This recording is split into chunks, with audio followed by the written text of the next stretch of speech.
Hello, my friend. Are you here? Hello, Playboy. Do you live in the same place? Yeah, I'm in the same place as the second place. I'm not the same as the third place. I'm in first place. I'm on the big place. Sounds like you're ready, dude. I'll be right there. I'm just turning my camera on and I'm coming up.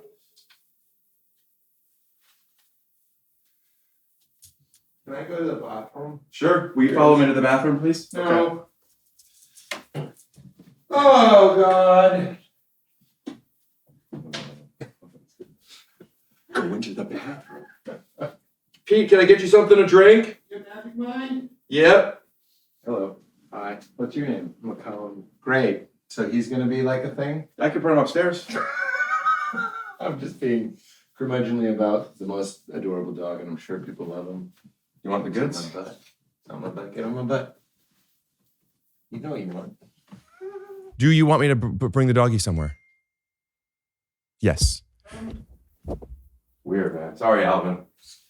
Sorry, buddy. It's not that. I'm sorry, buddy. I know. I'm sorry. I'm gonna No. have to put you. What is he going to be doing during the show? Sitting on me, right? Not with that attitude. Okay, then just put him here. Just put him here, but know that when people do my podcast and they're like, my publicist is coming, it throws me. And I know you're this kind of guy. When people say the publicist is coming, I say no. I don't let anybody in here that's not on camera. But a little doggy is like, the reason I struggle with the publicist is because I'm going to be thinking about the dog, but I'm not mad about it. Okay. In fact, I'd like a redemption moment with the dog. I used to think you had a lot in common with Paul Reiser, but it seems like you don't. Mad About You theme music. Wait, was he in Must Love Dogs? Scoot doo, blabbity blue, scoop dee. Oh yeah! No, he was in Mad About You. Don't know why I love you like I do. Tell me who can be a girl like you. Is he gonna wear his cans? They don't sound great. You don't sound good? Something's been going on with these. Hi. I don't know why. Redemption dog. Hello, dog. Yeah, it sounds. Oh, you hear the hissing? I hear hissing. That's only through this. No. I'm not. It just sounds bad. Take them off. I will. But you play like sound effects and stuff. We'll put them on for the sound effects. Put it on. Okay, take them off. Let me set this up. Redemption dog. Did you see how he took his legs out? I was like, let's go where this is going. This is I'm gonna. gonna bring him upstairs. No, look, Yeah, I feel like you're able to hint your boundaries, but not define them. I think that's valid, but I'll define mine. Can we keep everything on the blanket, please? you didn't like that my phone was I don't like touching. your fingers touching it. Really? Would I throw a fit? Yeah. Yeah. Is it possible that your boundaries are too well defined? It's an interesting Wow. question. Wow. First time consideration. Well, there's an interesting because Mine aren't as I defined. thought you were as they asking need me a to be. question. Sorry. I Go was. ahead. Oh, I'm sorry. Were we not having a free-form Rick Glassman style conversation where we can just kind of interject and have fun and bounce the ball around? Or are we having like a fucking diary of a CEO? Am I just supposed to sit here with an iPad? Do you need these Do I boundaries just need to very sit here well with an defined, iPad? Pete? Do you want me to sit here with muscles and dreamy eyes and an iPad? I don't know what you just said the last 5 seconds. Something about muscles and an iPad. Is it possible that your boundaries are too well defined? I don't know. Is it not when I take it? I don't know. Look at his paws. You should train him to hold very still when there's a drink on his head. People won't like this. That's part of what my concern is, that they'll be like, I don't like the way Pete was with the dog. People complain about the dog all the time because he's distracting, like a publicist or something. Oh, theme music. Thanks for watching the episode of Pete Holmes. Ricky's on the Loose stand-up tour. I'm in Phoenix, Arizona, January 9, 10, 11. I'm back in San Francisco for 2 shows at Cobb's, February 7th, February 26, 27, and 28. I will be in Denver, Colorado, March 26, 27, 28, Houston, Texas, And in Cleveland, Ohio, May 1st and 2nd, and the following weekend, May 7th, 8th, and 9th, I am in Dallas, Texas. Go to punchup.live/Rick Glassman to get tickets. And you could also sign up for my email list. Well, I will let you know if I am going to be coming near your city. Ticket link is also in the description. Thank you for watching. All right. Let's get into it. I'm Krasinskiing. Watch.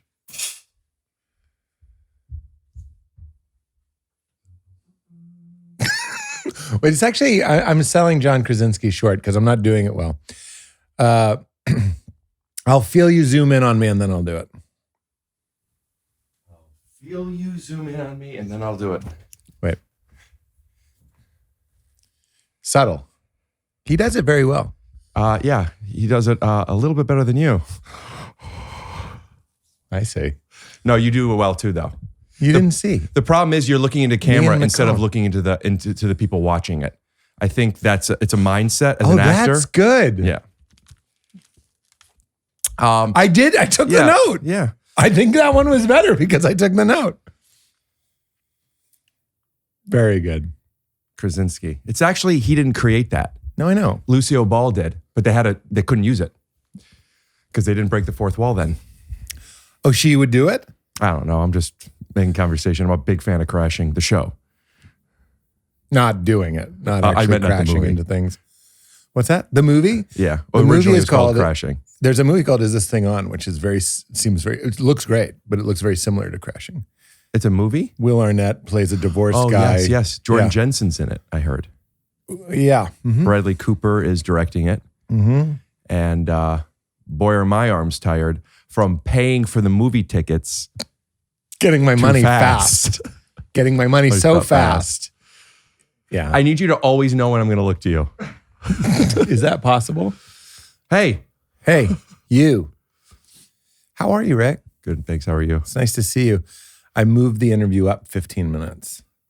I moved it back 15 minutes. Yes. Very good. Well, when a friend... It's funny that you do. You go. I just pointed out how I'll great your take riff it. was. So you called me, and usually when people call instead of text, they say, hey, I'm running a little behind. Which I wanted to say as a podcaster. That's why I was like, oh, I wanted you to get it right. Like, I'm so professional and so respectful of the host that I showed up early. I don't know if that is... To me, it is. So Todd If Glass... the you guest go. puts it on you. The guest, I said, if you'd like to start early. I didn't say, but I put it all on you. If you were like, boy, because I was the one that suggested 1:30. So now I'm saying I could do 1. Yeah, but if you said want. I could do one at 12:45. Because I'm in the car. How did I know when I was going to get there? Yeah, and I don't think there's Oh, a I problem didn't- with it. Yeah, I hear you. But if somebody says that to me, I'm like, fuck yeah, if I'm there, I'm like, let's start. Right, but Don't if you you're live not ready... Don't you live here? Yes, but if I'm not... Do you not want that public? It's fine. Okay. I live, it's a metaphor. I live in my studio because I work all the time. I like that. Hey. Cuts to me on a cell phone from the 80s and I'm calling you and you're Zach Morris's dad. And I'm like, is this the only way I can get your attention? I don't get the reference. If you do, it's time for a colonoscopy. Because you're old enough to have watched Saved by the Bell. That's right. It's a colorful and funny way of saying you must be 46. Do you like that my colors that I'm wearing are kind of like the zigzags of the Saved by the Bell I do. diner? By the time you you gave yourself a look. You grabbed your book and you gave yourself a look. That's the lyrics to the song. When I wake up in the morning, and I feel something in the morning and I can't even have it on so time. I'm feeling kind of horny. That's Saved by the Balls. This is why I invited you Kelly back. Kapowski. Zach Monis. So when you say to somebody, I'm on my Screech way, works. and you're kind of putting on them like, oh, I better hurry up. You know, if this were yesterday, Yeah. hey, could you do 1 o'clock? I would be able to say yes or no. But if you say, hey, I'm on my way, but it's okay. You went like this. You went, hey, Rick, I could drive around in circles for a while if you're not ready. I think we can all tell that is what I said. Todd Glass got here an hour early and I didn't know it. Wow. And he comes in, he goes, I used your bathroom. I've been waiting in the car for an hour. I could have started earlier. That's why I think it's nice to bring it up. So you guys could meet in the middle. We could meet in the middle. I was asking you to catch a ball We're in a cafeteria. It's a place of food, and I'm throwing a ball. That's what I did. Yeah, and I'm eating. And we're eating. And I'm like, now I have to Now wash I'm my one of hands your again. other friends. Yeah. Now I got to touch my friends again. Yeah. You ever touch your friends? Yeah. Listen. Well, so you put I've a been cloth. meaning to get that off. Thank you. You put a cloth here to keep it from. Yeah, I don't like outside clothes. I don't like a sexy photograph of Kristen Bell up and to your left. I remember that last time. You think your boundaries are a little too defined? Oh my God. And by the way, compliments to the chef. It's a compliment to Kristen Bell. That's a distractingly attractive photograph. I don't think this is my signature. Will you cross that out and sign it and maybe a message? Of course, I've got it done. I think I'm proud of it. Could you hold it up? Yeah. Now, full disclosure, I'm stealing a little bit from Dax's bit here. Dear Rick, you have the best buns Buns in the languages? in the business. Sorry, autism. Don't put it there. Now you'll tell when I'm sneaking Oh, I can peeks. tell that you're looking for a boner. Trying to get my boner bigger. I've had the boner. Do you feel that when you're trying to get a boner in a certain way, you're thinking about making it bigger versus harder? And are they mutually exclusive? I'm thinking of it. Remember in The Princess Bride, where there's the machine that tortures him with the big wheel? Yeah. And the water flows down. Yeah. So that's what I'm thinking. But blood. Yeah, and but the wheel is my dick. Do you think that's real? Because I find that to be, to me, inconceivable. Wow. Well, I spent years developing an immunity to that riff. Anybody want a peanut? Don't fuck with me, dude. What if I was aggressive? It was a funny choice. It was just a joke. I didn't like how it felt, though. Have you ever had Jason Segel on your podcast? Jason Segel. Yeah. What'd Not you think I Jason said? Bateman. Correct. Take your, Jason Bateman. That's really good. Is it?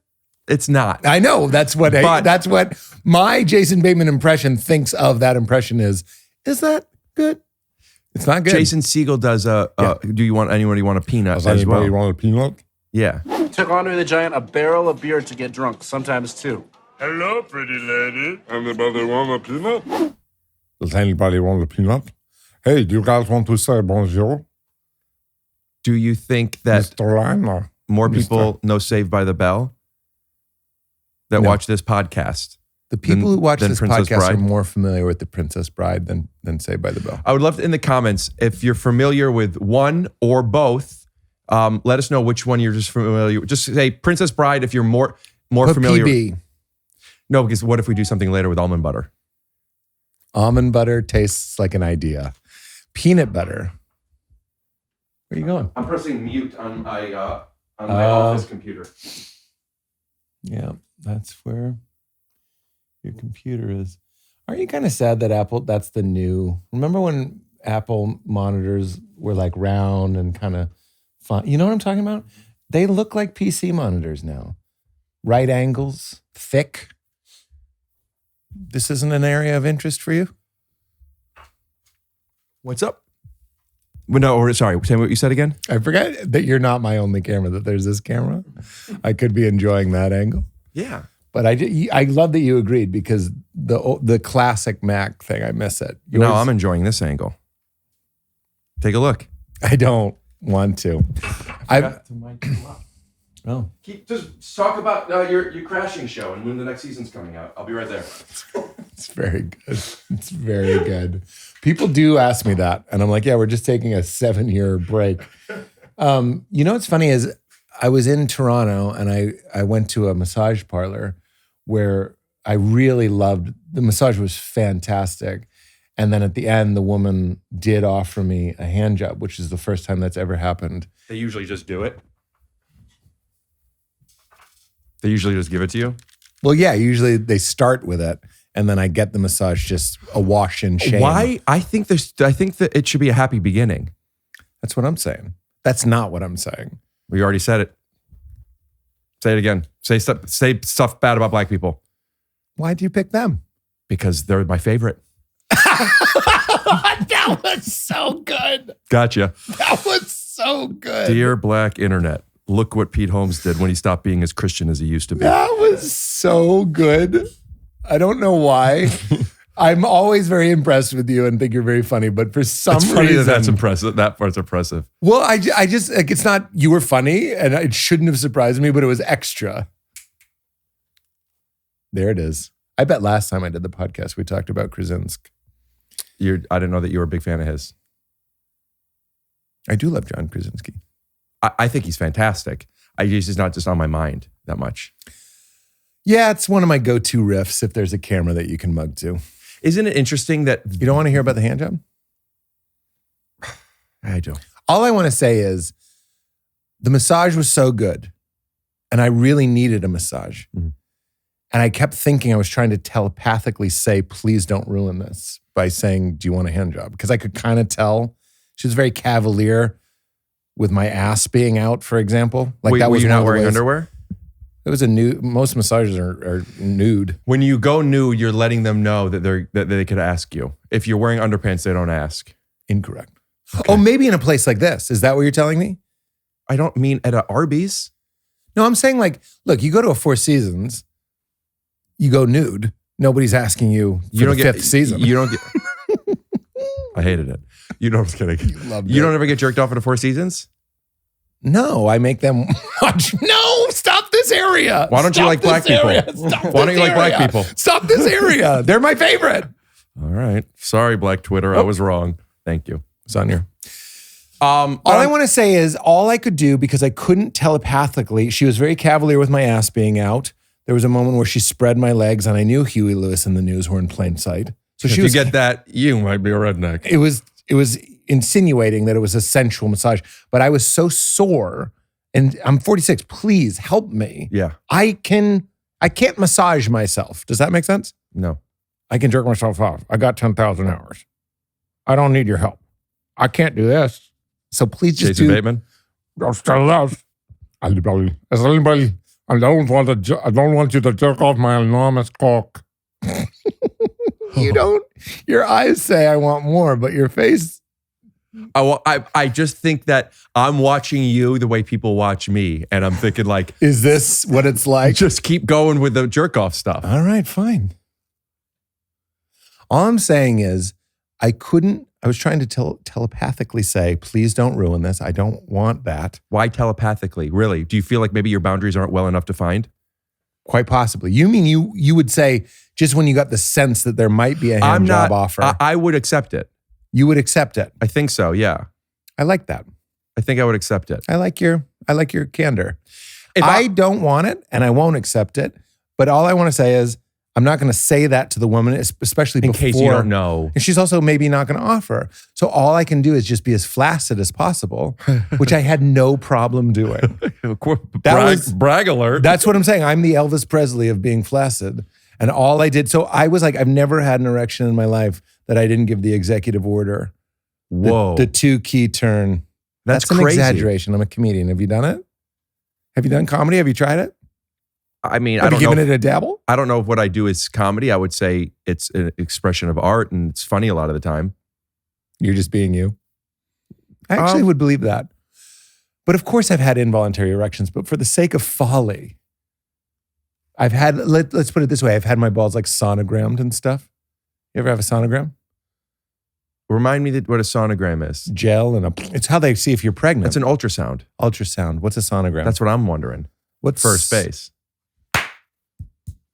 Sorry, Alvin. Sorry, Alvin. What? What are we doing? I'm looking at what a sonogram is. Oh. What's the difference between a sonogram and an ultrasound? And please tell it to me like it is a setup and a punchline in the form of a joke. I'm texting my dad. That's the funniest thing you could say right there. That was really An ultrasound is the concert. The sonogram's just the album cover. just, Could you explain this so I actually know the difference? you dug that hole. My dad is, he's done comedy. Ultrasound is the procedure. The sonogram is the result. I see. Okay, so I was sort Great, of right. good joke. Thank you. Cuts a me opening my special with that joke and just changes Never my acknowledging life. it. Yeah. Yeah. Everyone's This just, is what we wanted. my audience just has a sore throat, but they really love the joke. I loved So anyway, would they, some guys I've heard, they're getting any procedure on their wanger and the launch sequence is initiated. I've never had it in a clinical setting. I've never been like, sorry about your eye. I had an ultrasound because I have a varicocele. Funny stuff. I also have a varicocele. I could tell. You got varicocele energy. I have big varicocele energy. BVSE. BVS. Ooh. Oh. Remember when you were on my podcast and we did Since You've Been Gone by Kelly Clarkson with acronyms? I don't remember anything. SYBG, ICB, FTFT, ISMO. I don't think that was me. It was you. TTW me. It was you. You think I have a lot of friends that are great at acronyms on the fly? So we're doing facts for Darcy and peek behind the curtain. Nope. T. This is what Rick Glassman can do so well. It's so speedy. Yeah. PBTC. PBTC. I think that yeah. Okay, tell me what you're going to say. I have a varicocele. I had it operated on in 11th grade. Yeah. It came back. Pun not intended. Believe me. Came? On backs. Backs? Coming on a back. Testicles come. Coming on a back? I'm saying it wasn't intended. I didn't think the back part was part of it. It wasn't. Honest to goodness, it wasn't intended. When you said pun not intended, I thought you just meant come, but you're like, also the back. Yeah. None of it. I didn't mean any of this to come out the way it sounded. Not intended. Again. Okay. So I got a varicocele. I came all over the place, and I meant to. And I had the operation, Yes. and then I know that my semen still worked because I got a woman pregnant. Oh. I never even met her, but that's religion for you. And sound effects. Okay. I just want them to sound more robust. All right, Love it. you can take these off now. I want to be you. I want to I've look heard like that Adam before. Sandler trying to blend in at a restaurant. People have been No good? saying, great. People a have been handsome saying man. that I dress like Adam Sandler You as do. an insult, and I've always taken that as a compliment. Why wouldn't you? He's the king. He's a king. He's a king. He's a king. You're dressed like you have $100 million. Do you have some more kings in no particular order that are on a level similar to Sandler? What do you mean? Well, In what regard? Larry David is a king. Larry King. Not to me. I thought you were going to say Larry King. You mean like greats? Yeah. I was just talking to somebody on my podcast this Well, morning. then why go through it again? So I was kidding. I'm sorry. Very I'm funny. sorry. Michael Keaton, I think, is a king. He's great. I don't have enough an appreciation enough of him to call him a king, but I'm always Oh, interesting. whenever I see him, And it's that's always not like, enough. wow. Not enough to get him to king. No, he hasn't inspired me in the way that these other people have. I see. He I hasn't see. moved. It's like his talent is undeniable and incredible and special. Yeah. And he hasn't inspired me the way that like Will Smith has. I mean it. Me too.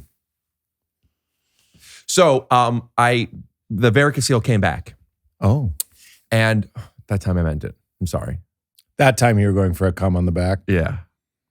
This So ad is no longer suitable for ads. It's difficult for when I'm in relationships, I'm able to make love and ejaculate inside of the woman or the man, and I don't know if that's necessary because Well, we're talking about pregnancy. men can get pregnant. You don't think that men can get pregnant? Why did you pick that as your issue? Isn't that a thing that people fight about? Like whether or not men can get pregnant because of I think so. the loudest voice on social media? Yeah, I think so. And I'd like to stay out of that. I've been out of that. I'm going to stay out of that. Not out of it anymore. I know. I'm in it hot. I'm in it hot right now. Pun intended. So, so I've been meeting with fertility doctors, and because this varicocele is back, and I'm wondering, well, if I wanted to get pregnant, Yeah. do I have the operation again? And if so, will that fix Think is- it? And yeah. also, if so, if I do have the operation again, but then what if the varicocele comes back again? So I'm thinking I don't want to have this operation at all until I'm at least with a Ready. partner ready for that. I am ready for it. I just don't have the person, but like I want a kid yesterday. Yeah, you'd be a great dad. Thank you. I've been saying it for weeks. You're in your Sandler clothes because Sandler clothes are very similar to good dad clothes. Once you're a dad, Look at this fucking shirt. What is this, a screensaver? It does look like something that you would wear if you were going to a Rocco's Modern Life convention. It's very good. It's very good. It looks like I'm going to see the Bare Naked Ladies. Wow. I believe it. I just don't know enough about them. Okay. I don't know enough for I that understand. I reference. could see your eyes wondering if you thought that was funny. It wasn't I understand. I don't go to I think it's funny. I You're try and trying to riff understand and it. Try and understand. And when you understand, it's either funny or it's not. Another acting note I'll give you. When you're playing a character who is supposed to be overwhelmed with emotions, if you think your job is to cry, you've set yourself up for failure. That's right. Don't cry. Well, it's not about not Well, crying. I'm sorry. Act like you're trying to not cry. That's an advanced technique. I would more so say just be connected to what would make you cry. And if it makes you cry, it does. And if it doesn't, it doesn't. Have the thoughts. That's your only job. That's Have right. the thoughts. And I feel that way with being present and with comedy as well. I've said this on my podcast before, but my mom says... Then why say it again? Okay. Your mom? Says, she used to say it more, like, but I have a show, she'd go, be funny. And I say, maybe it's not my job. My only thing I could do is to be present. I love that. And I really believe that takes a lot of pressure off. And I think present, I will be funny. It's funny. Ramdas alert? Yeah. You know Ramdas? Ramdas alert. Because of John Krasinski. I brought this here. I know you're a fan. I really enjoy my time with you. Thank I you. really do. It's Thank like being in Pee-wee's Playhouse, but it's real. Well, Pee-wee's I like Playhouse it. was real, but everybody was kind of, Yes. Lawrence Fishburne didn't really live in the neighborhood. I heard he doesn't even have an issue with his eye. His eye? Yeah. Does Lawrence Fishburne have a thing with his eye? Am I being racist? You're thinking of Forrest Whitaker. Who's Lawrence Fishburne? Not Forrest Whitaker. Hold Keep on. this in. Hold on. Keep this in. I can feel What's you the difference editing between this. Lawrence Fishburne and Forrest Whitaker? But please say it as a setup and punchline joke. No. Here's your thumbnail. Nothing except one's Morpheus and the other one's maybe he is. That's Keep it. pretty good. I don't get the maybe he is. I get more of it They're saying what you did, because they look a alike. lot of people do. I don't, because I'm fucking dope. Can you freeze on that? Could And you then please can show have me a picture of Lawrence Fishburne? Only he gets to. I'm so sorry. I just wanted a can of Slice to come by after I froze. Right, Lawrence Fishburne, that's who that is. Could I please see a picture? Could you please give me a picture of Forrest Whitaker? It's the same guy. That's Put up a side by side. They look exactly very the same. similar. Very similar. I can't argue with that. Forrest Whitaker had emphysema in the Star Wars movie Rogue One. And Lawrence Fishburne had more or less. Morpheus. So we'll get to the cum stuff in a second, but I have a question for you. The it's racist to assume that all black people look alike or all Chinese people look alike. Is it that people think that they do, or is it people that if they're not that race think that other races, like, do black people also think all Chinese people look alike? Do they think all white people look alike? What else is there? Black, Chinese, and white. Is there anything else? I think Indian. Are those the big four? Chinese is Asian, but so is Indian. I would like to see. I think it would be an interesting Are study. you getting arrested for the last 1 minute of what I just said? No, I think people can tell your intent isn't malicious. Uh-huh. I'd like to know if people who grow up in, let's say, China, what they're looking at, like eye tracking when it comes to looking at another face. Because obviously people aren't walking around China being like, oh, sorry. You know what I mean? I'm not trying to be funny. I'm trying to say that's... And ain't that the only way to do it these days? What? What I'm doing? I was just Like saying, don't bury try a too hard. riff in the middle of a sincere point? No, I just meant just being an honest observation is what's funny. I see. Just be present. But I'm saying like there might be something going on. Like when I look at people, I look at it in a Western way. I often look at hair and hair color first. Mm-hmm. And if you're in a lot of the world, the majority of the world has brown or black hair. So like I am coming at it in a very Western, specifically American way. You look at hair first. I look at hair first. Is that why in Shawshank Redemption, Hair. Andy Dufresne didn't have a problem wearing the Warden shoes? Can I say that? I think you can say that. Yeah. Do you know what I'm talking And about? they That- walked out in the Warden shoes. now that I like. This is not a bad impression. Mm-mm. You look like him. I have freckles. I have these, but I need these. I need these. That's a thing that girls do now. They makeup, they put on freckles. They think it makes them hotter. And I agree. Marilyn Monroe. Oh, nice. You hung yours up? So I've some been- people hang those up? So I froze my cum. Well, that's fine. I didn't even think about hanging it up. This? You hung it up. Yeah. Oh, that's fun. Well, I mean, my producers did. I didn't even notice it. And He came back. The cat. Come back. so I've frozen my cum in a couple of different places. Cumple. Try and find them. Wow. Is one of them. Is that Don't why I touch, can't- don't touch, don't touch. Don't touch. What about a hover? Don't mind it. Really? I don't mind a hover. OC? You got the O? You're definitely compulsive. Is it over to your taste? The O doesn't stand for over. Obsessive to your taste? See, that was kind of over. The only thing that's over is me and this conversation. And then a toilet. Sound effect?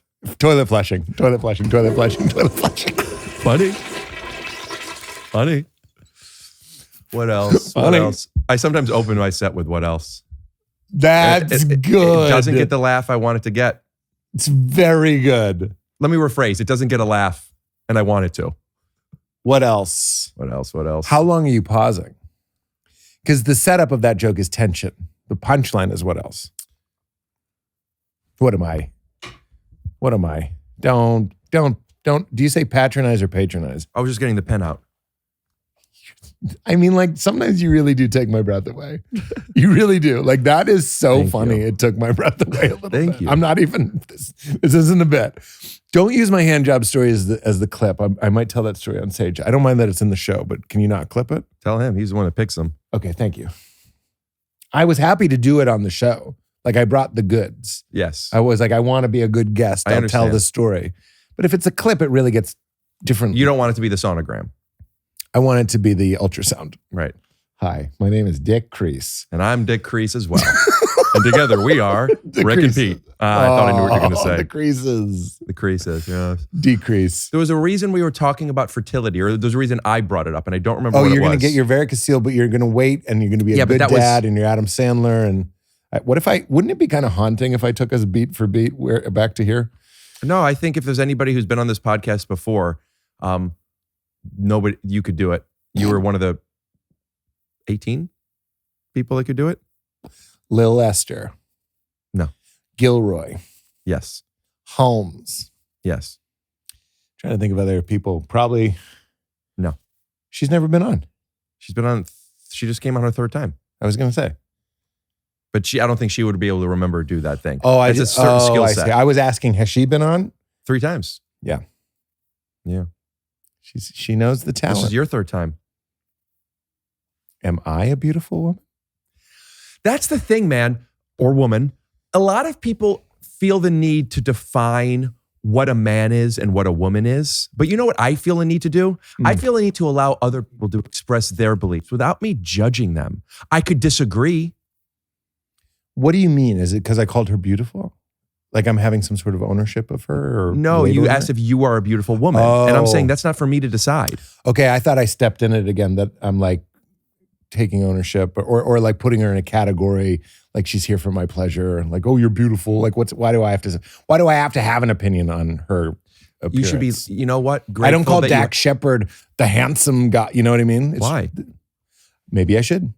I could go the He's other way. fucking yoked now. He is yoked. He's always been yoked. He's more yoked now.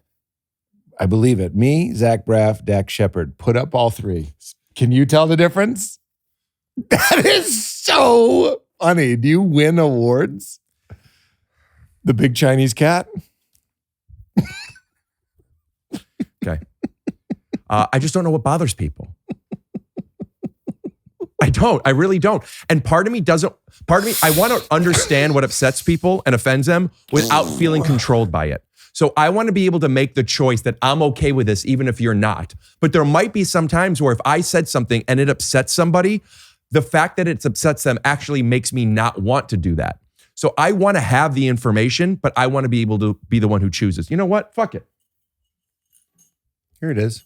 I don't know if it's a Chinese cat or a Japanese cat. It's Chinese. All I know is that it has dirty knees. Look at these. We don't say that anymore. I say it. We also don't say okie dokie artichoke. That's out. Is that true? No. We don't say, what is it? Easy peasy lemon squeezy is the new, sometimes people would say Japanesey. I didn't know that. I'm not saying I ever did, but I'm from Boston. I grew up in the 80s, so I heard a lot of shit. I have a question for you. Japanesey.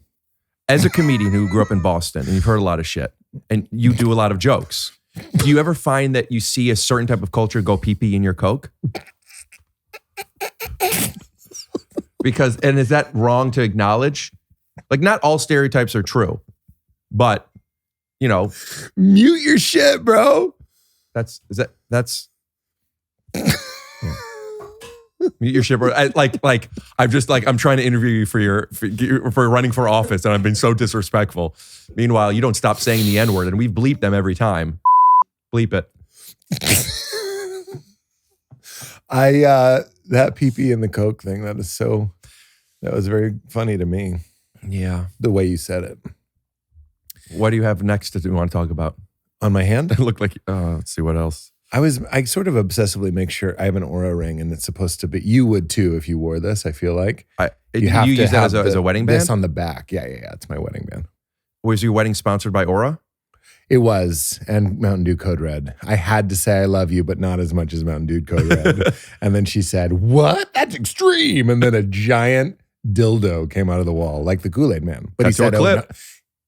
Oh, he said, "Oh no." Oh no. Yeah. Really? Kool-Aid Man said, "Oh yeah," because everyone wants Kool-Aid. Nobody wants dick. Nobody wants dick? Girls are faking it. No, they're not. Girls are faking it. Every girl I've ever met must be an amazing actress. This guy thinks they want it. Girls like penis? Ain't nobody like penis. All right, if you're a girl in the comments and you don't like penis, but you're straight, that's fair. Tell me why you don't like it. And if you used to like it, tell me why you used to like it. And then also, if you don't mind, what changed? And also something about almond butter, maybe. That it tastes like an idea. Peanut butter tastes like a day in a dream. Almond butter is like, we'll get there. That makes sense. You know what I mean? By the way, I don't think girls are faking it. Sometimes when you do the surveys, it makes me think that the people are going to think I mean it. But that's the thing. I'm just saying. But why is that? Does that upset you if they think that you think that they don't like dick? How much time do you have to worry? How much time you got? Well, you got a heart out of 3. That's true. Well, depends if... I have a bit in my special. We lost the joke. It'll be gone forever. And that's imagine okay. if I couldn't handle that. So you have a bit in your special. Which special? It was on Netflix. I believe it just left because I was in the Leaving Soon. I saw it had Leaving Soon. So throw it up on YouTube, baby. It'll be on YouTube. Well, let's plug it. Pete Holmes, Girls Hate Dick, going to be on YouTube February 8th. Everybody hates dick. Isn't that the Chris Rock show that they wrote about me? That was the original show. But they thought, let's make it about a black kid instead of homosexuals. Nobody likes dick. But it's narrated by Morgan Freeman. Because in this riff, I think Morgan Freeman is Chris Rock.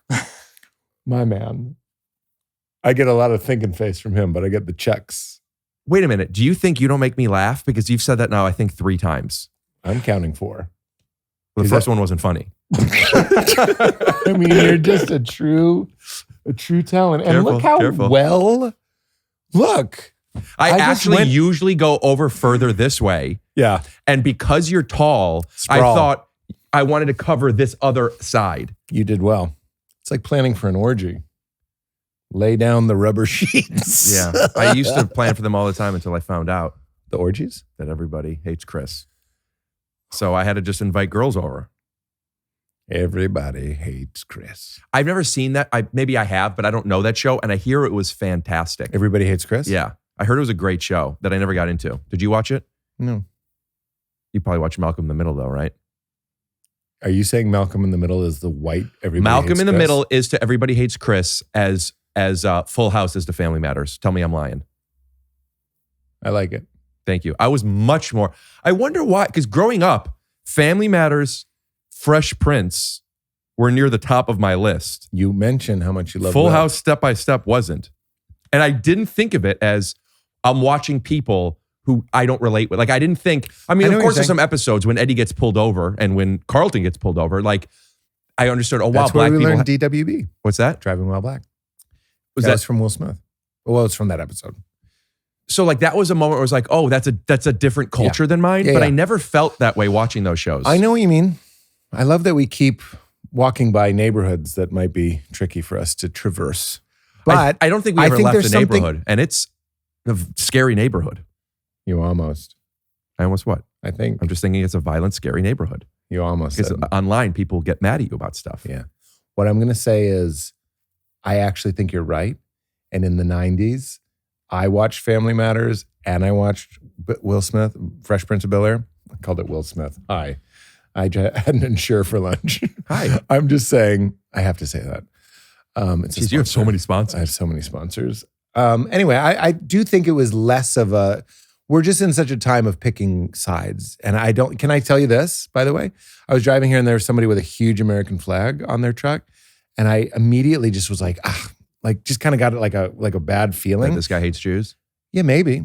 And I was like, how did, look, I'm a liberal person. How did we lose patriotism? I don't understand. I love this country. Who's we?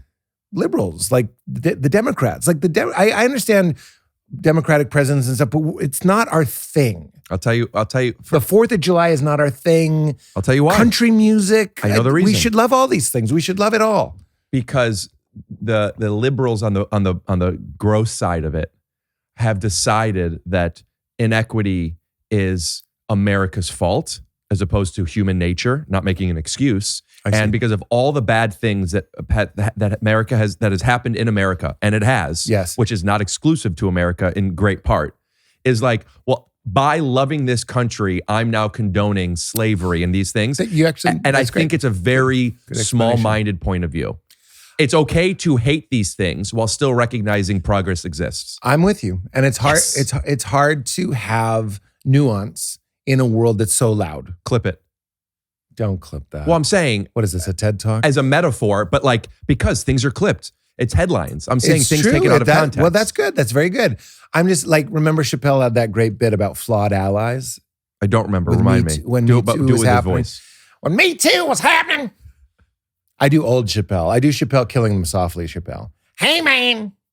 Remember? Yeah, that's more Blue Streak Chappelle to me in my mind. Now he's like, Yeah, strong Lower, and sitting on a strong. stool.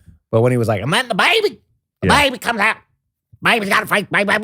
But just so we don't lose the point you're making, Oh, will you yeah. tell me the bit?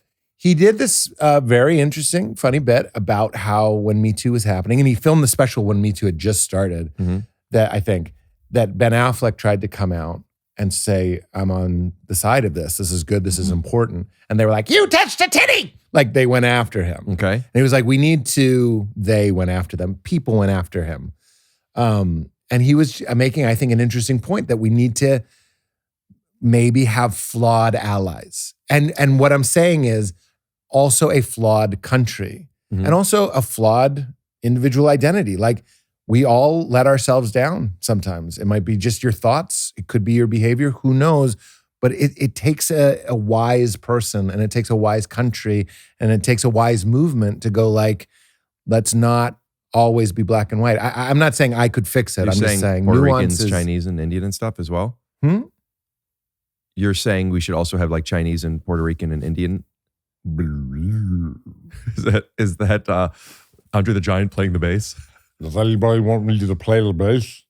So you're saying to not be black and white, Take your meaning shoes off. you're saying that it's not about chasing perfect morals? Yes. Isn't that what Christianity was kind of founded on? With repenting and be accepting your sins as human? I suppose so. I mean, there's certainly some hits there. He who is without sin, throw the first stone comes to mind. Being as educated as you are as a religion and also being on experiencing a life on both sides of it, could you tell me that if we were to take like pros and cons of, you could be religion in general, but I'm thinking Christianity. Like if you're like, okay, listen, I would be for this. Absolutely. If like these were what the X amount of commandments were. Understanding that they sometimes are broken. You want me to trim some commandments? Yeah. I think I see what you're saying. It's an interesting question because when we're talking about a country or a movement, we have sort of, or we need to do it with Christianity. You know, Bill Maher recently spoke on how he thinks that he would be more okay with the Bible if it were similar to the Constitution where you could make amendments. But we do. To the Bible? We absolutely do. Well, I mean, I don't mean slavery is no longer a preferred method of labor, but it's still part of the Bible. Yeah, but I mean, you could say that when Paul writes about like, hey, don't worry about being kosher anymore, you could call that an amendment. Who's Paul? Of the apostles? Paul wasn't an apostle, but he wrote the majority of the New Testament. Michael, Luke, Paul, and John or something? Matthew, Mark, Luke, and John. Oh, Paul's not one of those four. No, Paul though is responsible. Are we talking about the guy from Mad About You, right? Paul Reiser.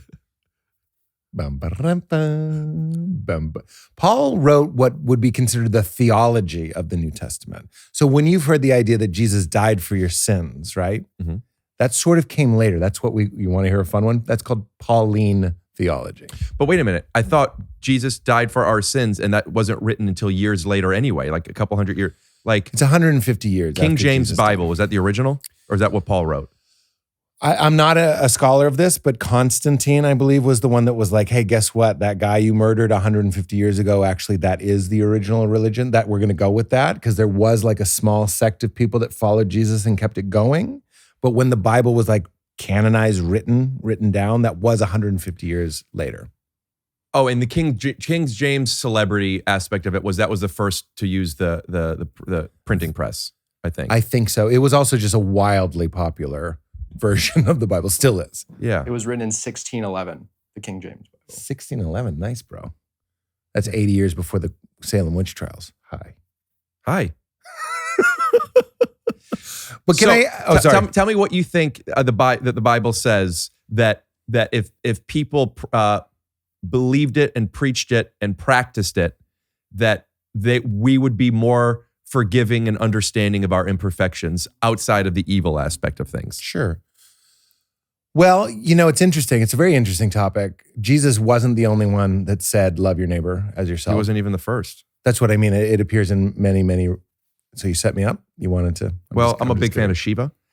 And, sure. And who is, if I'm not mistaken, has a lot of arms.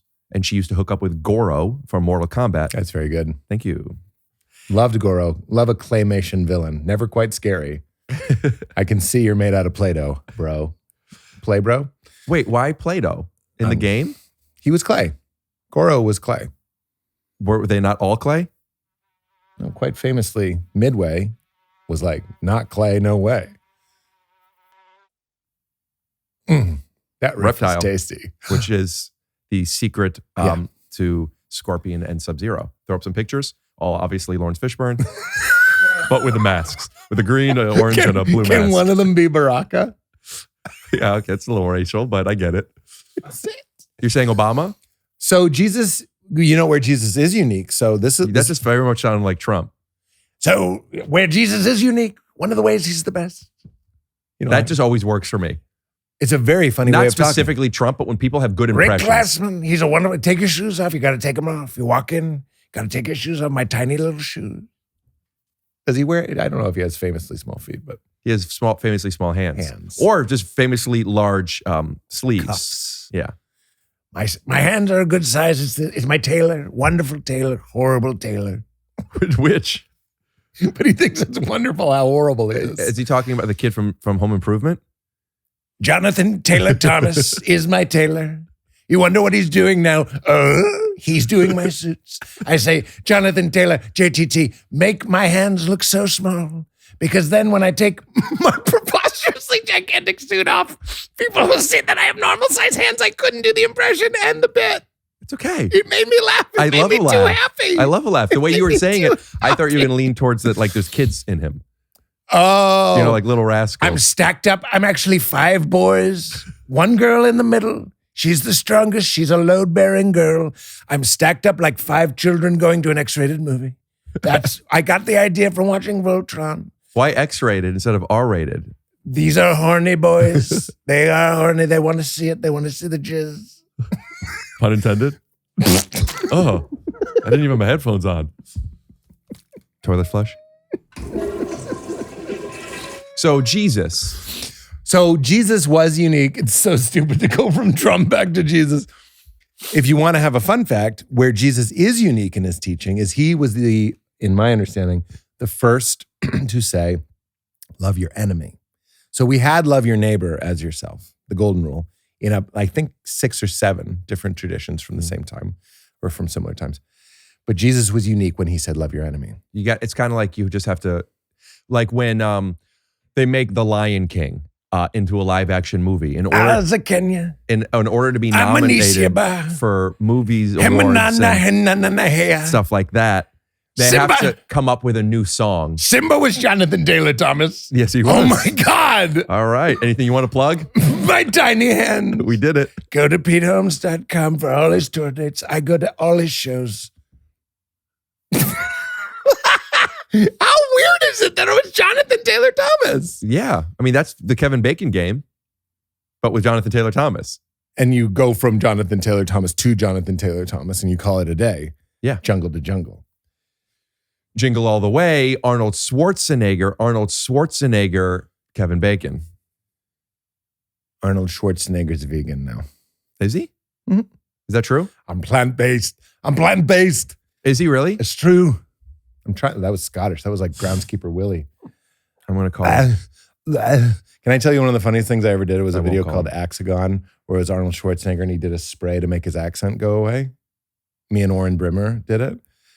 And it was like, so it was like, hi, I'm Arnold Schwarzenegger. This is a spray that makes your accent go away. And it works great. Loud. It like keeps creeping in. So he's like, thanks to Axagon, it's terminated. It like keeps, I wish you weren't texting. God. I'm sorry. I was texting Arnold to see if I could call him. I don't know him well enough. I had him on my pod once and I don't know him well enough. You didn't have Yes, him. I did. Wow. You don't think he likes when people do impressions of him? He's an icon. I don't mind people doing impressions of him. I want to call him and see if he's vegan and see if he'll talk about it if that's true. And I just think that would be cool. I'm telling you, I'm vegan. I don't need meat anymore. Oh, let me turn my alerts on. What is this? I've never texted him before. The only reason I have his number. Did he text you back? Is here. Yeah. Just now? Uh-huh. What did he say? He said, sure. You're going to call him? I didn't say, yeah. I mean, yeah. All right. Oh. I'm actually nervous. Yeah. Hey. Hello. Hey, thank you. I didn't tell you that I'm on a podcast with a friend. I don't know if you know who Pete Holmes is, but he told me that you're vegan. Yeah. Yeah. I love Pete. What? Pete Holmes. This is this AI? No. Hi. How are you, Pete? Good to hear you. It's an honor. I love you. This is awesome. Yeah. I love you. I love your comedy jokes. You know. Yeah. No way. I can't believe this. Yeah. How you doing? Thank you. This is awesome. Yeah. Good. We're just wondering if you're plant-based. Yeah, plant-based. Everybody who's ever lived, they are plant-based because, long time ago, if you wanted to eat something, you go outside, you eat the little leaves and the grass and this and that and that and this. When you first, climb out of the primordial ooze, you couldn't go and, order a chicken salad from, Goop Kitchen or whatever, you can't go and get a, steak at Morton's Steakhouse, Ruth's Chris, but, this ancient way to eat, now, so many years later, I've returned to this. Yeah. Wow. Yeah. That's great. Yeah. Happy to know it. Anything you want to plug? Yeah, I got me and Rick. We're planning a bodybuilding and comedy show where you pose and you tell jokes. No, I'm kidding. This is a joke. What about the new season of FUBAR? That's on Netflix now, right? Yeah. Netflix. Yeah, I made all the executives pledge to only eat plant-based. Wow. So they're getting back to me on this. They'll be back.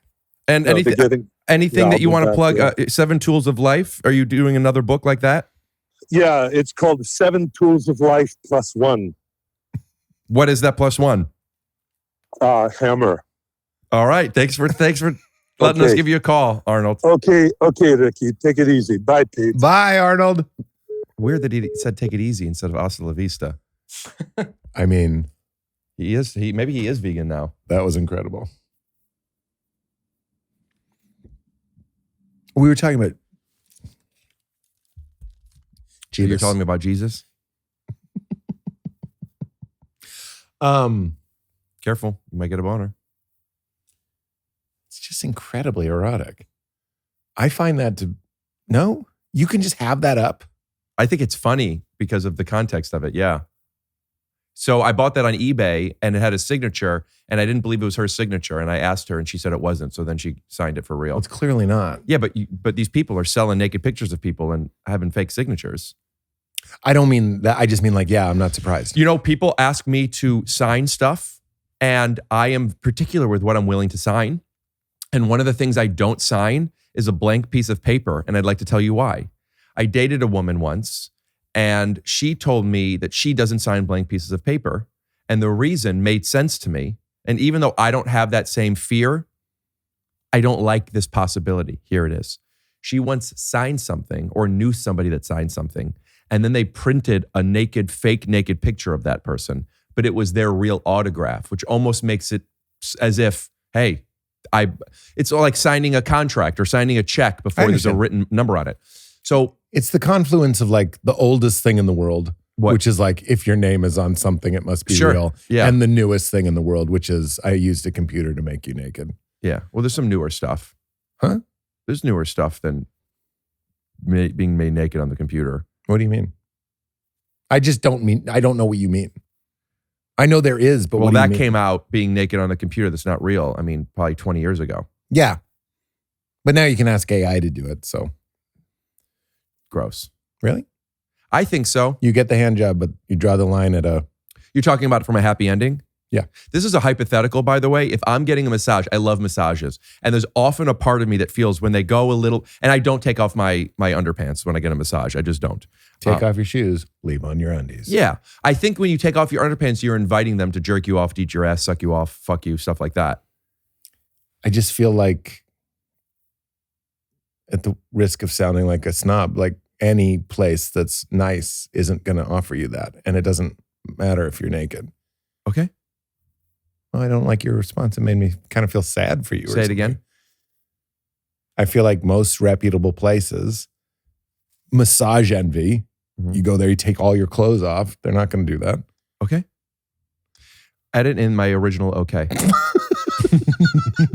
You're so funny. But zoom in on it. You're so funny. And I need a third use of that okay at some point, please. Okay. Have you ever gotten a happy ending from a massage place? No. Have you ever been masturbated by another person who has also given you a massage first? Like a partner, a romantic partner? Sure. No. Never. I don't know why I asked for the clarification. Yeah. I've done it, but not with a romantic partner, just somebody that I was hooking up with. I mean, I don't feel like massage is in one category. I think I've maybe massaged a partner that led to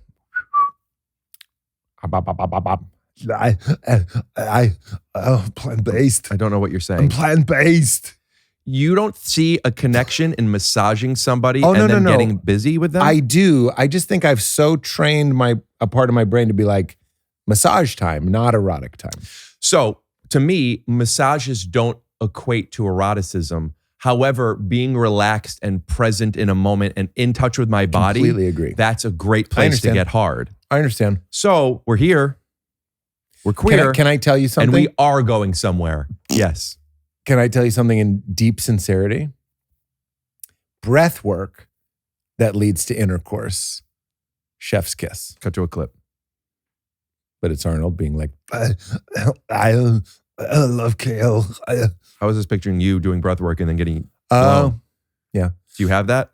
We'll blur it. Okay. If there was a video of you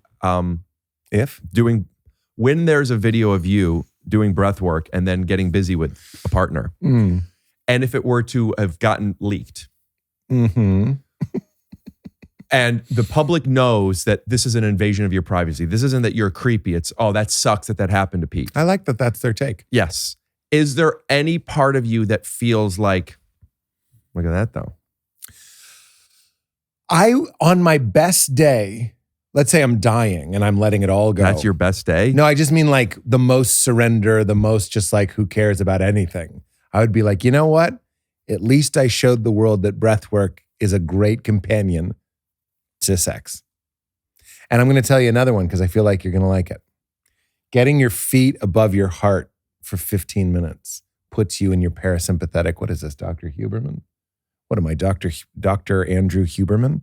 I'm just saying, this thing is a perfect, if you laid on the ground, you never would, but if you did, put your feet up there. On the ground, yeah. You okay? It's just getting your ass eaten. It's just getting your ass eaten, Dr. Huberman. It's a very funny choice to be mad and kind of. I said. Yeah. That was very good. If you get your feet above your heart, like on a chair, you're laying on the ground, 15 minutes changes everything. I do it before I go on stage, and I do it when I do breath work. Do you ever do it on stage? I'll do it on stage because let's face it, not much is happening up there. I don't think that that's true. I think that you You are stand up for yourself. Unbelievable You stand-up stand up comedian. for yourself. You stand up for yourself. I think you're very intentional on stage. I think for somebody who is free associates as much as you do, it's interesting to see a comedian up there who has decided what he wants to say beforehand. Oh, that's interesting. Yeah, I don't play a lot of grab ass when I do my stand up. Yeah. Your stand-up I'll riff act within. is very different than this. That's true. But I will riff within, but usually because you're a professional. I appreciate that. It's weird. I was talking to my wife last night about this, brag. I'm glad you guys are getting along again with all the jerking off that you've been doing at the Four Seasons. After breath work. Listen, I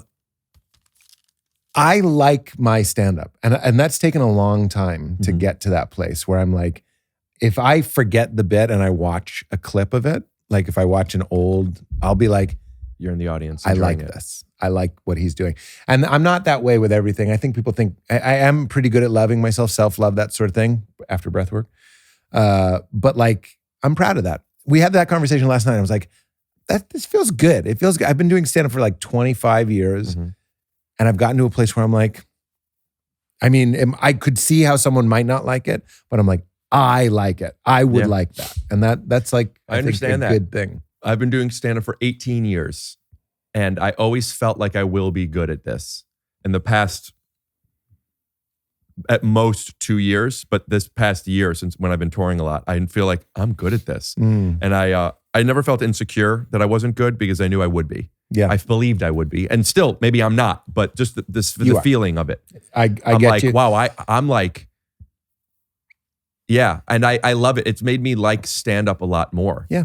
Because it's now, I feel something that is maybe arguably superficial, but I feel valuable. Bro, useful. It's so good to feel useful. I agree. I think there's something a little bit more selfish of what I'm saying. I know what you're saying. Valuable. I'm saying You're valuable, actually- I have value to offer to these people where I didn't feel that way in the art form before. Yeah. I don't think that's selfish. I think you have a gift to give, and everybody has a gift to give. I mean, literally everybody. And it's wonderful. Yeah. The feeling of locking in and going, I'm a parent, I'm a partner, I'm a friend.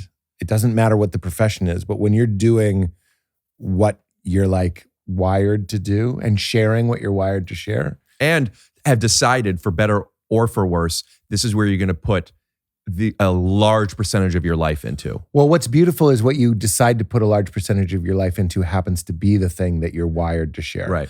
A lot of people, not a lot of people, but well, yeah, actually a lot of people, I think make the mistake and they go, well, this is valuable culturally, and therefore I'll put. Is that sustainable enough though, where they end up getting to a point where they put in 20 years of it? It can be.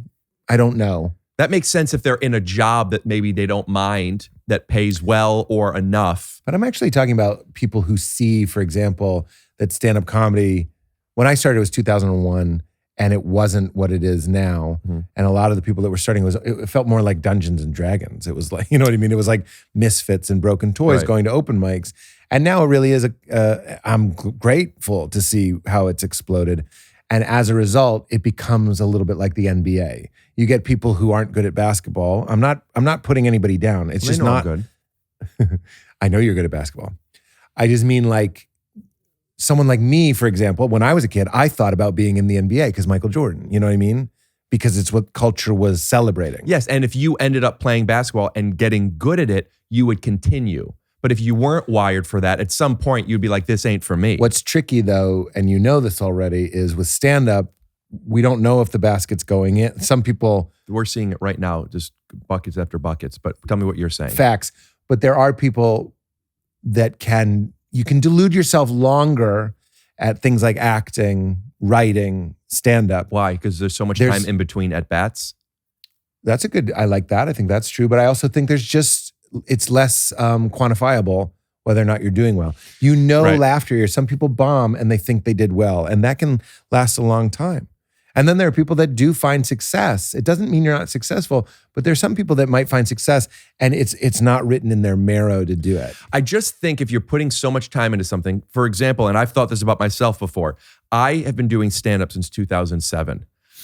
I got to a point maybe 10 years in where I liked doing stand-up. I thought I would be good at it, but I was curious, is stand-up what I'm supposed to be doing? I want to be creating something. I want to be telling stories. Is it on stage? Is it in film? Is it plays? Is it a one-man show? Yeah. I didn't know. But at a certain point, you're like, oh, okay, like football players are unbelievably athletic by design. Not all sports carry a lot of athleticism. I think on the other end of the spectrum might be bowling, for example. There's skill involved and there's athleticism involved in that very niche thing. But if you're going to be a football player, there's a decent chance that you can't just catch a football. You're also probably strong. You're also probably quick. You could jump high. There's certain things. So I've played basketball with football players, and there was a time where I stopped playing basketball with football players because they're so athletic, but like just they hurt you. They're playing too physical in a sport that's not meant for it. Yeah. But I feel like you take a football player, there's a decent chance that LeBron could be in the NFL.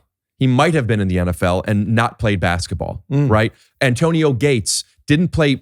He went to college and maybe he played his freshman year, but most of his college, he didn't play football. It was just basketball. He's in the NFL. If you're athletic, you could be in the NFL. Yeah.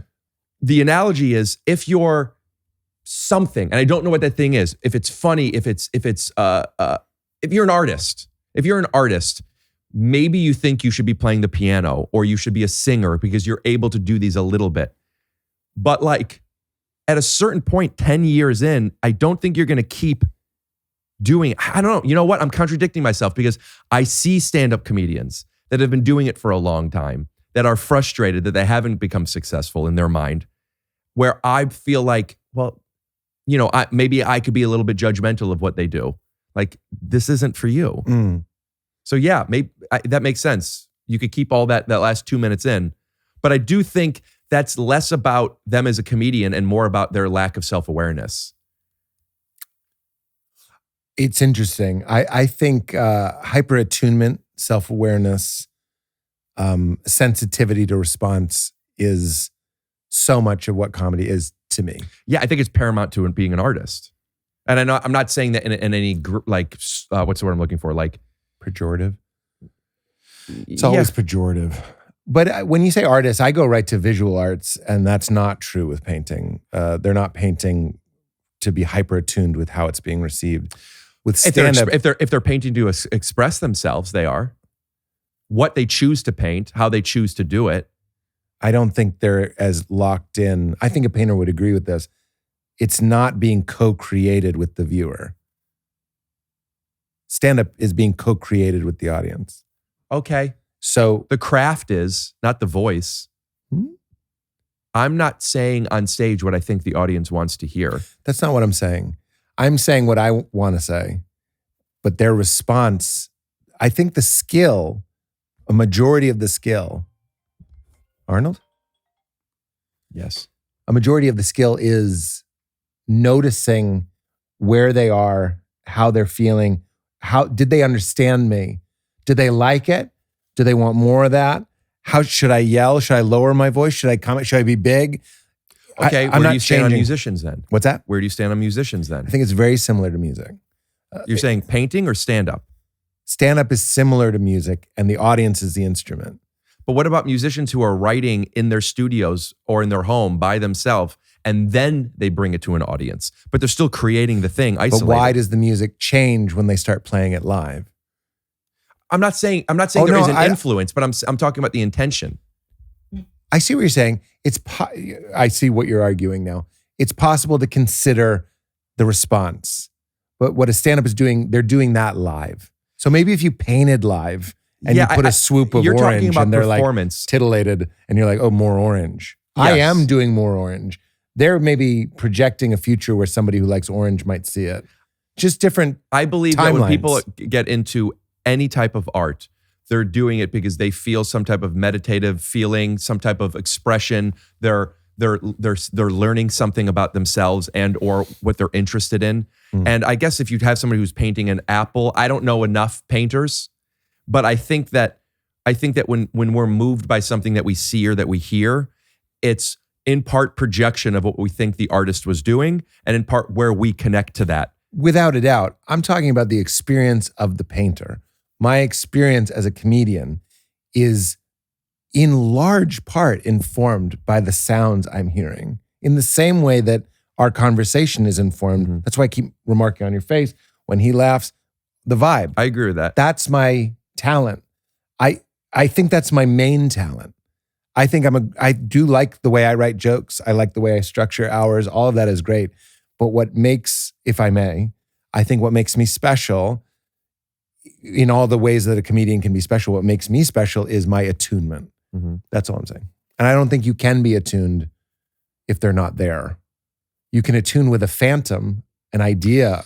But the point of this, the conversation was, at what point does somebody who is doing something that they want to do, but at what you're saying, maybe they're not wired for that thing. Yes. At what point yes, are they realizing maybe this isn't for me? And that doesn't mean that if you're doing stand-up that performing isn't for you. Yeah. But maybe it is theater. Maybe it's not with the number one priority being laughs. Now you're helping me stick the landing on the point I was trying to make, which is what's culturally valuable is comedy. So you're a let's take this example of a fake guy named Steve.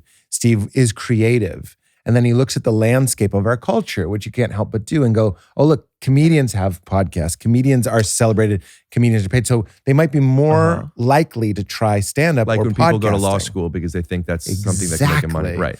But what I like to encourage people is just because poetry isn't having a moment doesn't mean you're not a poet. So you should try to transcend what's happening. But if you're a poet, culturally.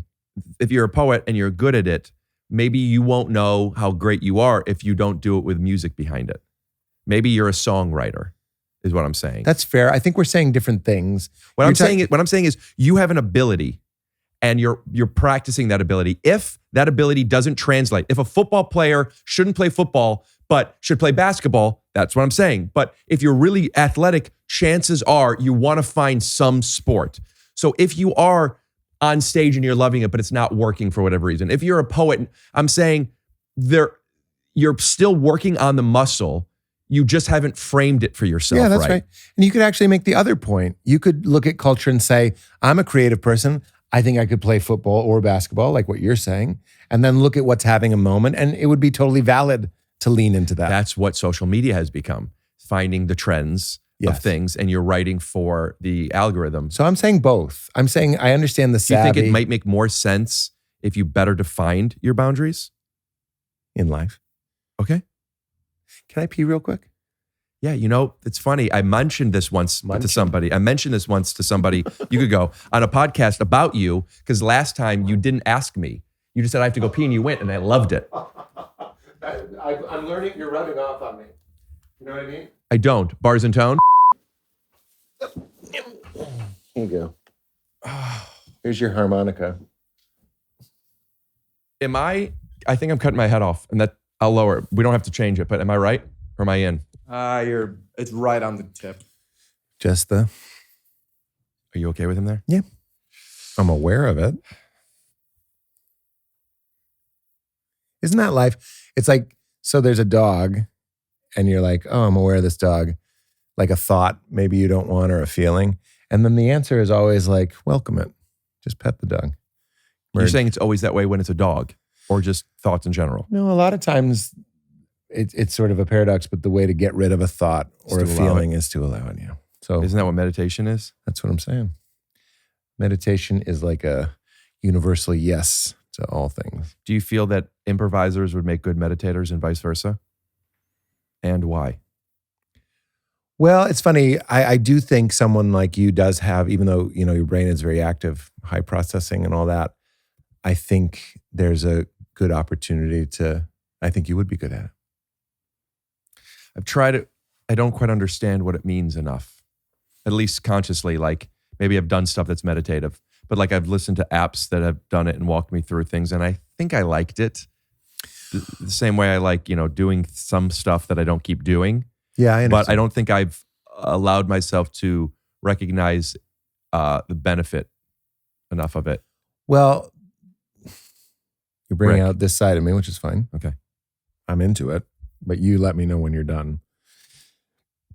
The mind, meaning your thinking mind, the object knowing mind, your brain, will never understand meditation because it's not really for your mind.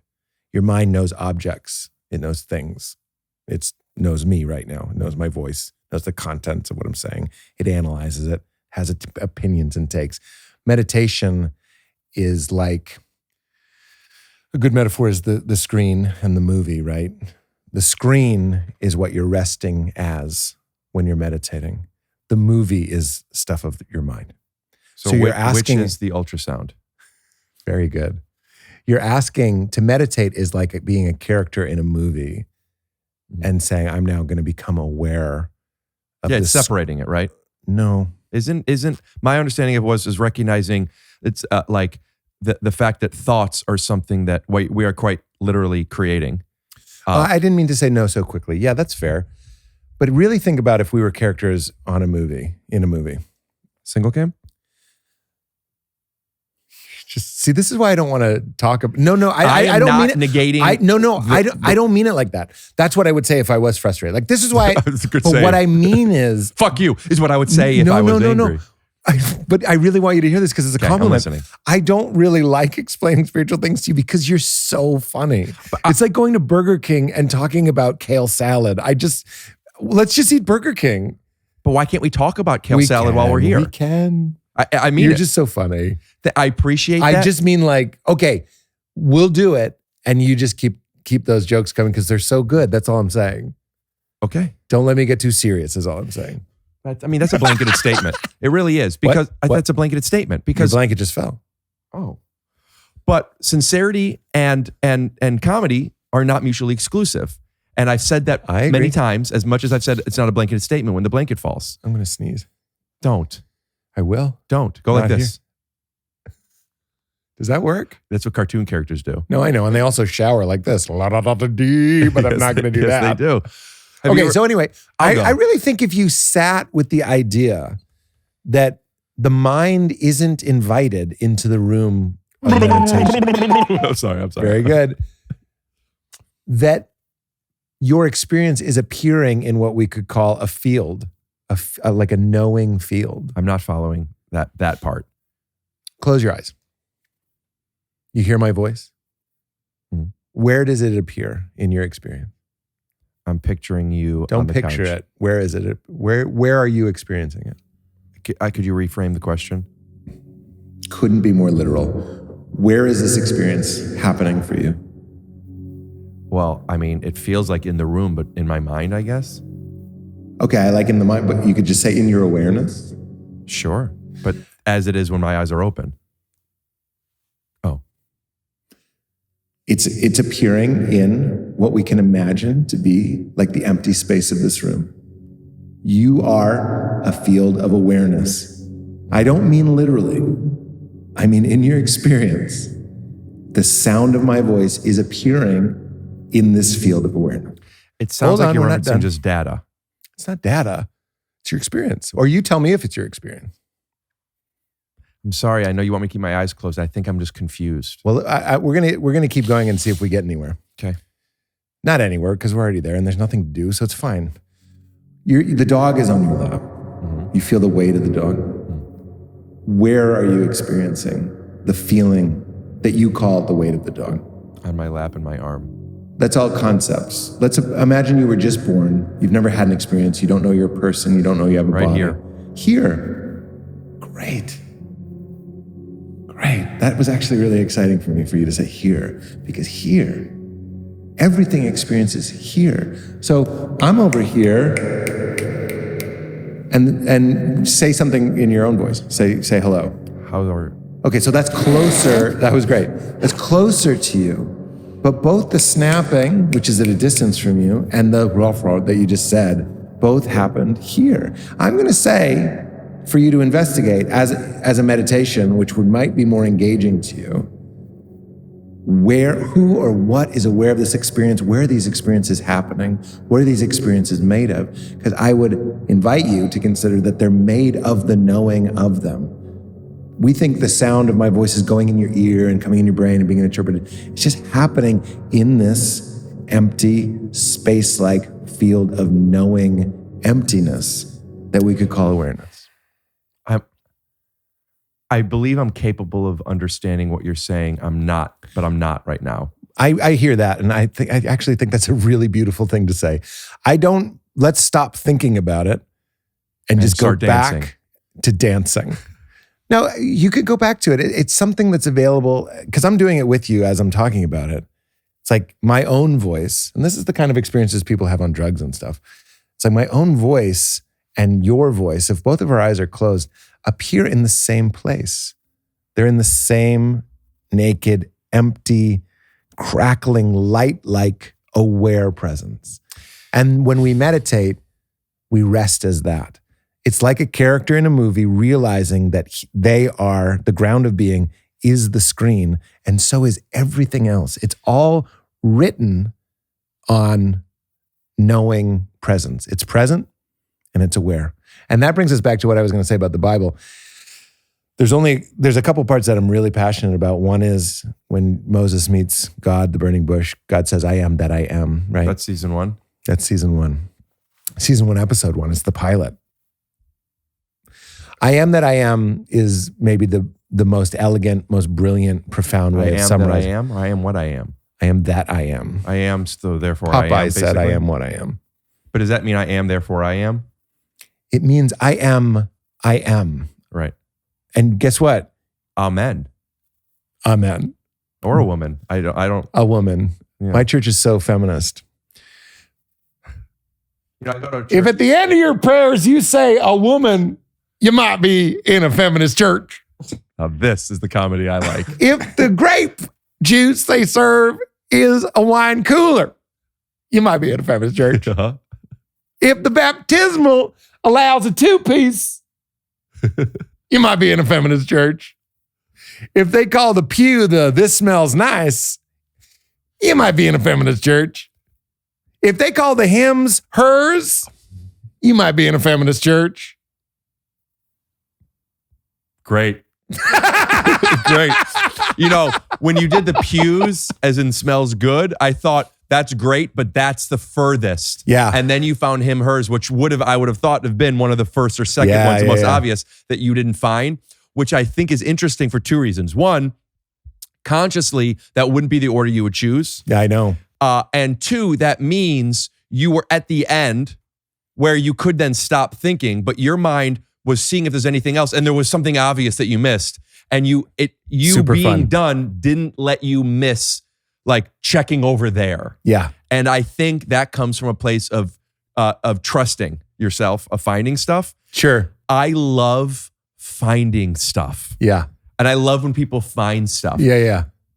Connected, honest conversation isn't what makes it, but it's necessary for it to be able, like, some acting advice one may have heard, or if not, here you go, is the character that you're playing doesn't know what he's going to say unless the character has something planned to say. Right. But oftentimes you just trust that you're going to find, and it's just going to unravel as it does. And I think that when doing jokes, or even more vague, when playing, the ability to trust the way you play is okay, at least. Lets you find stuff because you're not afraid to not find it. Yeah. I guess not afraid to fail, as Will Smith would say. Love the guy.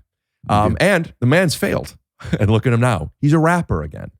So when somebody is playful and they find stuff, are you ever on stage and you say something that you've never said before and it's funny and you'll use it again? Sometimes you say something that's funny that you never said before. Maybe you'll never use it again, but you get so fucking psyched that you found it. Like you jumped off something and landed on your feet. And I can't believe I landed on my Watching other people find stuff gets me fucking amped. Yeah. You know what I'm saying? I love it.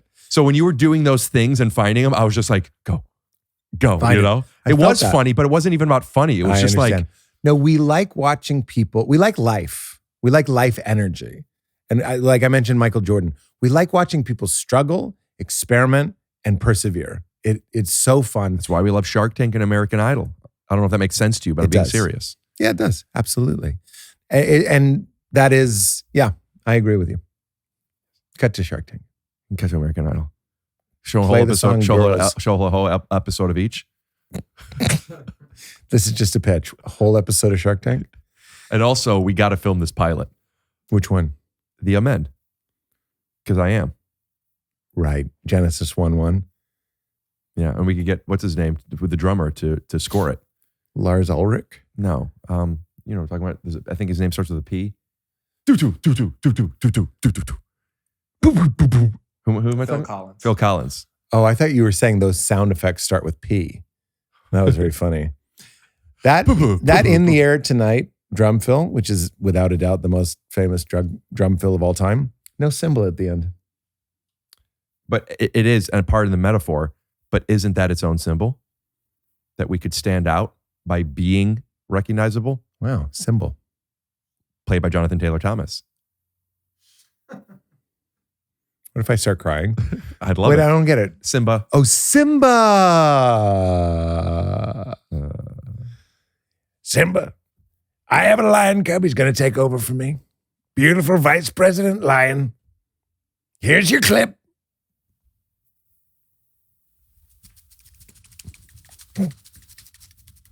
Don't clip me, bro.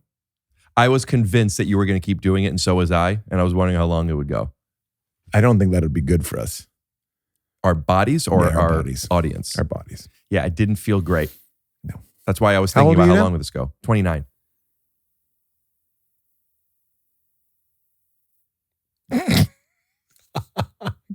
Can't believe you're 29. Okay. Okay. Jonathan Taylor Thomas. Yeah. Uh-huh.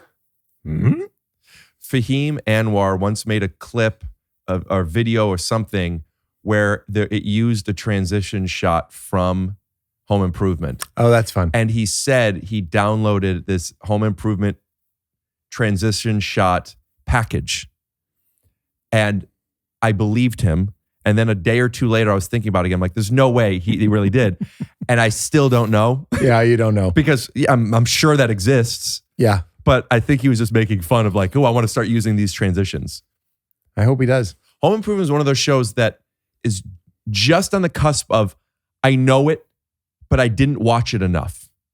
Like, I know what you mean. Like, you know, I've probably seen 30 episodes of it. Yeah. And as a 29-year-old, I can't believe you've seen any of it. I love Lucy. You just watch stuff that's in the past. Yeah. Nick at Night. Yeah, you know what's crazy? Now Nick at Night is like Fresh Prince. Where are they showing the stuff that used to be Nick at Night? Nick at You Dead, bitch. I don't think I get it.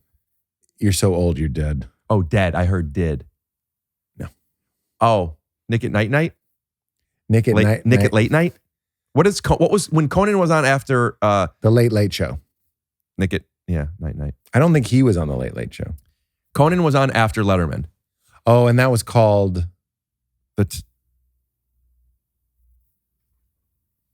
Pull up a picture of two black guys that look alike.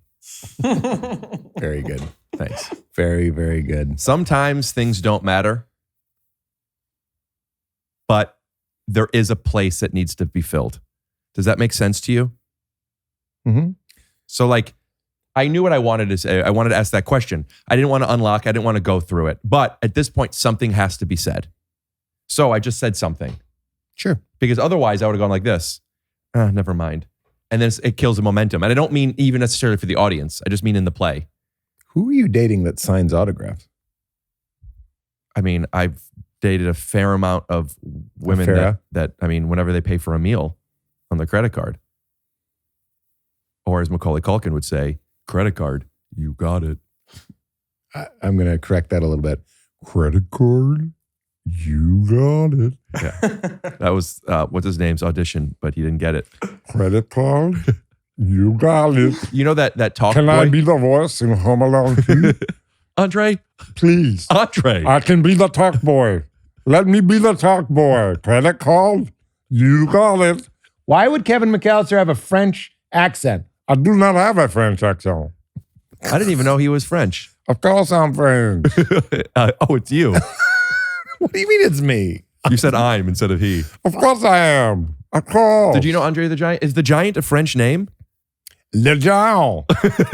Andre Le Giant. It's like Shia LaBeouf's name is Shia the Beef.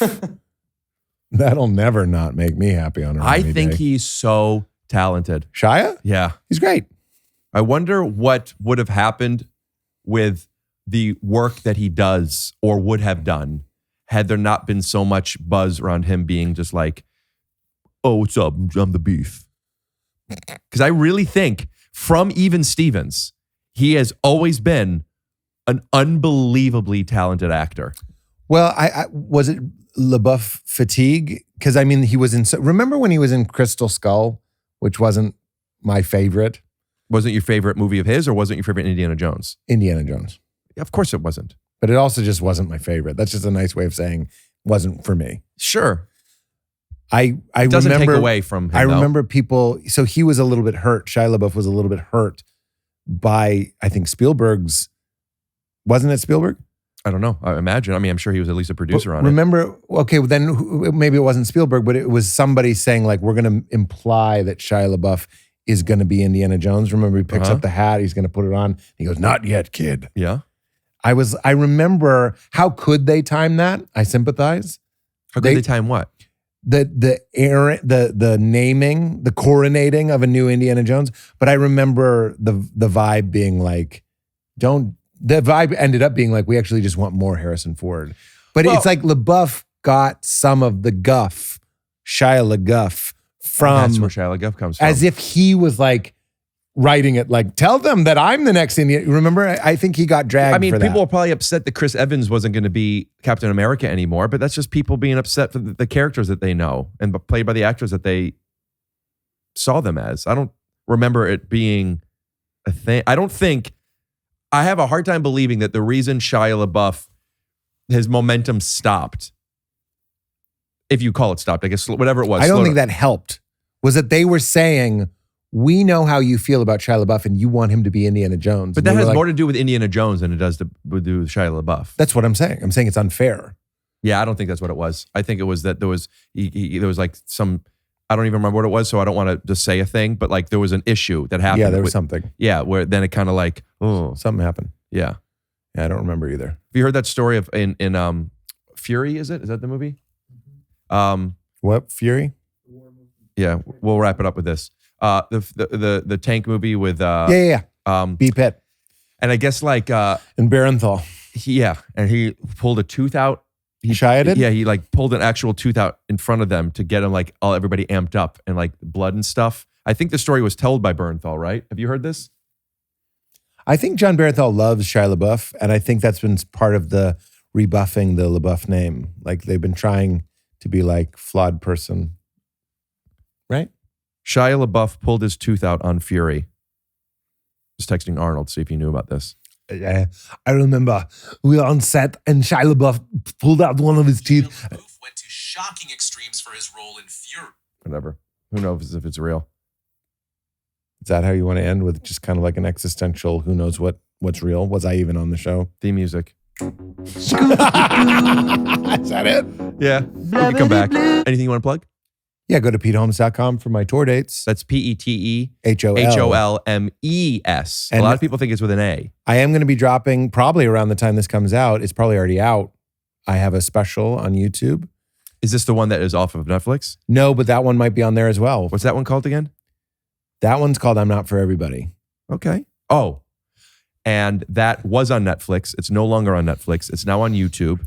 I think so. And you're putting out a new special on YouTube. That'll definitely be on there. And that's called Silly, Silly Fun Boy. And you've recorded it already. Yes. And you're happy. Yes. Silly, Silly Fun Boy. I hope people like it. Question for you. Yeah. Did you choose YouTube for your own intentional reasons, or were there too many obstacles to have it someplace else? We did shop it around other places. We got some passes, full slates, that sort of stuff. What is, oh yeah. Full slate. Yeah. Like they already have their specials for the year. So it's like, we didn't want to wait a year. And then we also, I am interested, it's my first YouTube special. I'm interested in what they call the barrier to entry. There's no barrier to entry. I feel the same way. I feel that you have, one has possibly, unless it's a big name and they're pushing it on the cover of a thing. And by big name, I mean like if it's Chappelle or something. I knew what you meant. That YouTube, I think, gives you the best chance, not of making money, not of even breaking even, but of getting the most people to see it. Unless, which this isn't you, it gets 18 plus, which a lot of them do. You mean naughty? Yeah. Yeah. Oh, no, I am 18 plus. No, I don't. I mean 18 plus, like, will YouTube flag it for 18 plus? For example, in this episode, we're saying some swear words. And come on back. Yes. But that wasn't intended. So I see. It's not going to, chances are it's not going to get an 18 plus mark. No, we're doing that. We're uploading it first, getting it cleared. And if it doesn't, then, Yeah. Because you don't want them to be need to be logged in to watch it. And also the algorithm won't push it. It's such an interesting way of like saying like, well, YouTube lets us go up there uncensored, where it's quite censored. They're stopping people from seeing it if they want to. It happened to Fahim. So let's plug his special here. Let's throw up this thumbnail. I don't remember what it's called, but I don't think it happened until like a few days in. So it already started. Like they were okay with it. Oh, interesting. Yeah. Oh, yikes. Yeah. And That's then not nice. a few days later, it gets hit with 18 plus, and then it just stops pushing it to people. That's rough. That's really bad. But yeah, I don't imagine that ever being a case for you. You're a relatively clean. I think of you as a. People think of me as a clean comic, but I do talk about sex and swear. I still think of you as you could go to his show, parents and children, right? Kids. I mean, saying like, I don't think a kid, Like 18. Yeah, I don't think an 18-year-old kid's gonna be embarrassed sitting next to his mom. I think that's fair. But they'll be like a little, some stuff. Nope. No. Not possible. That hand job story I told? It was so light. I appreciate that. Because you didn't get jerked off. Facts. If you did get jerked off, I think it would 18 be plus. 18 plus. Just consider the sound of my voice, the thought, saying happy birthday in your head. That's appearing the same here as the sound of my voice. The feeling of your butt on the chair. In fact, there is no feeling of your butt on the chair. There's no feeling of butt or chair. There's just raw sensation. But just notice thought, feeling, sensation, sound. All of it is occurring in the same dimensionless, empty space. And when you know yourself to be that, you can recognize the peace and happiness that you are. We'll see you next time.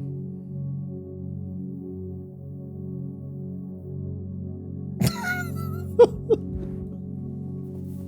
gonna put my shoes on. Hold on, I have to take a Polaroid of you. He's asleep.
Pete. Pete?